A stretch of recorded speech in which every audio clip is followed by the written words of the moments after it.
आज मैं आप सभी लोगों को चौथा ज्योतिर्लिंग जिसका नाम है ओंकारेश्वर ज्योतिर्लिंग, इसको ओंकारम मलेश्वर ज्योतिर्लिंग भी कहते हैं। ये कथा आज मैं आप सभी लोगों को वर्णन करने जा रहा हूँ। इस कथा ओंकारेश्वर ज्योतिर्लिंग की कथा बहुत ही कम लोग जानते हैं। कथा का वर्णन मैं शुरू करने जा रहा हूँ। आप सभी लोगों को सादर प्रणाम और शिवम शंकरम शंभुमि शान्मीडे उनको भी प्रणाम, उनका भी आशीर्वाद की आवश्यकता पड़ती है। गोकर्णाख्यम शिवम गत्वा शिशेवे परम भक्तिमान। एक बार नारद जी गोकर्णेश्वर शिव जी के समीप जाकर बड़ी भक्ति से उनकी सेवा किया था। उसके बाद वहाँ से वो सीधे विंध्य पर्वत पर चले गए। जब विंध्य पर्वत पर ये गए तो विंध्य पर्वत ने नारद जी का बड़े सम्मान के साथ स्वागत किया और उनकी पूजा भी किया। मयि सर्व विद्यते चानान्यूनम ही कदाचन इति भावम समास्थाय संसितो नारदाग्रतः।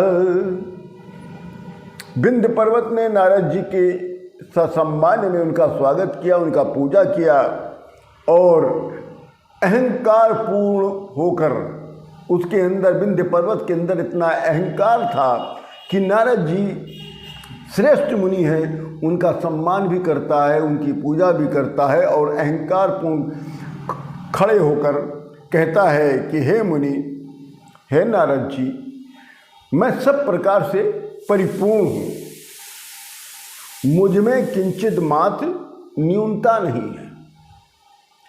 इस प्रकार अभिमान पूर्वक बात जब उसने विंध्य पर्वत ने नारद जी से कहा तो नारद जी को बहुत दुख हुआ।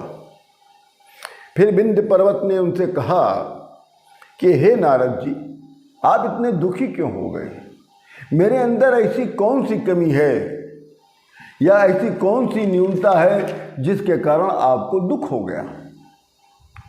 नारद जी कहते हैं विंध्य पर्वत से कि हे विंध्य पर्वत, यदि तुम में सभी गुण हैं परंतु तुम सुमेर पर्वत से ऊंचाई में कम हो और सुमेर पर्वत पर अधिकतर सभी देवताओं का घर है और अधिकतर सुमेर पर्वत पर सभी देवता निवास करते हैं, परंतु तुम्हारे यहाँ कोई भी देवता निवास नहीं करता है।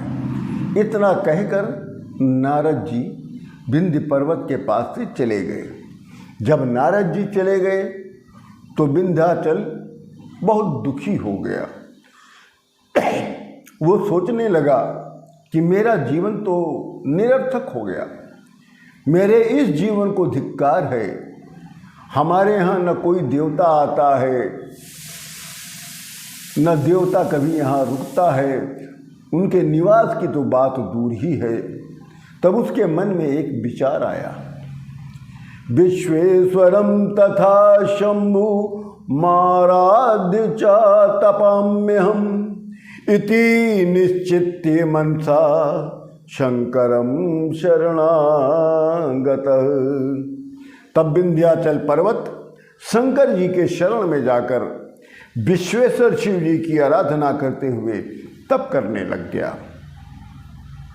फिर विंध्याचल ने जहाँ पर शंकर भगवान श्री ओंकारेश्वर शिव जी की स्थिति में हैं, उसी स्थान पर वो जाकर आराध्य चा तदा शंभु क्षणमासम सा निरंतरम नाचाला तपा स्थानाक्षु वद्यान परायणा।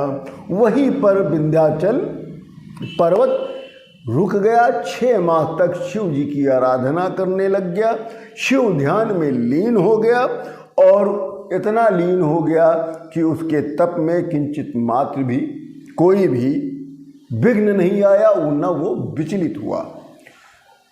तब शंकर भगवान विंध्याचल के इस तप से बहुत प्रसन्न हो गए और प्रसन्न होकर योगियों को जो दर्शन देते हैं शंकर भगवान, चूंकि योगी का तप सबसे अधिक कठिन होता है, उसी रूप में उन्होंने इसको दर्शन दिया।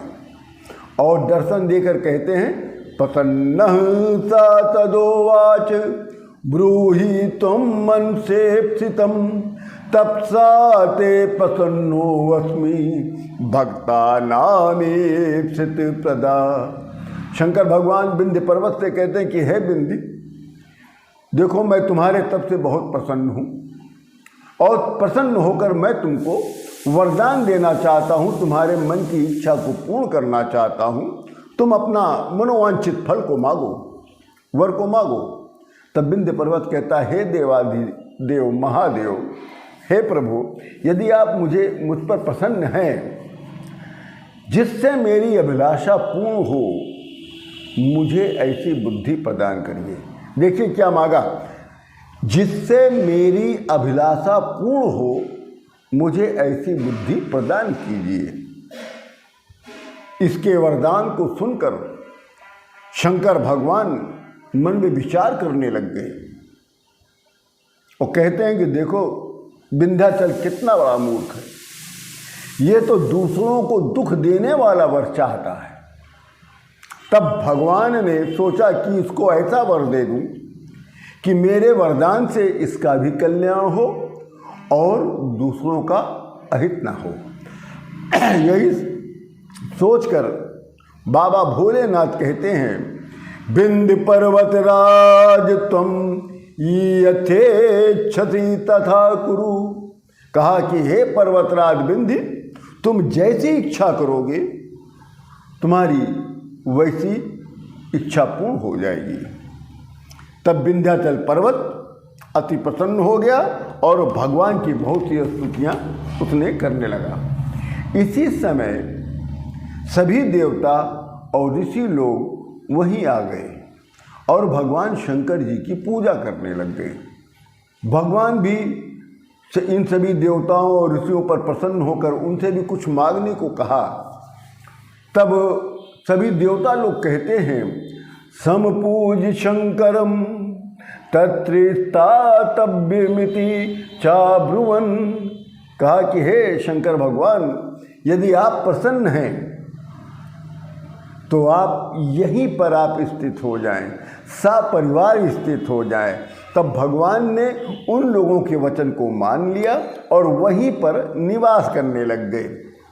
तभी से वो ओंकारम चैवोयलिंगमेकम तच्च द्विधागतम प्रणवय चैवोंकार नामासीत सा सदाशिव।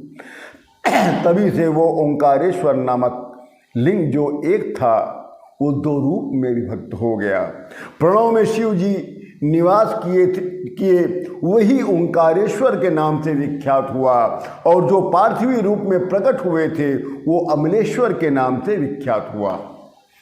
या एवं पूजे शंभु मात गर्भ वसन्ने ही यद्भीष्ट फलम तच्चे प्राप्नुयानाथ संशय। जो ओंकारेश्वर तथा अमलेश्वर, ओंकारेश्वर और अमरेश्वर श्री शिवलिंग की पूजा करता है, वो माता के गर्भ में पुनः निवास नहीं करता है। उसके सभी अभीष्ट पूर्ण हो जाते हैं। बोलिए ओंकारेश्वर और अमरेश्वर भगवान की जय।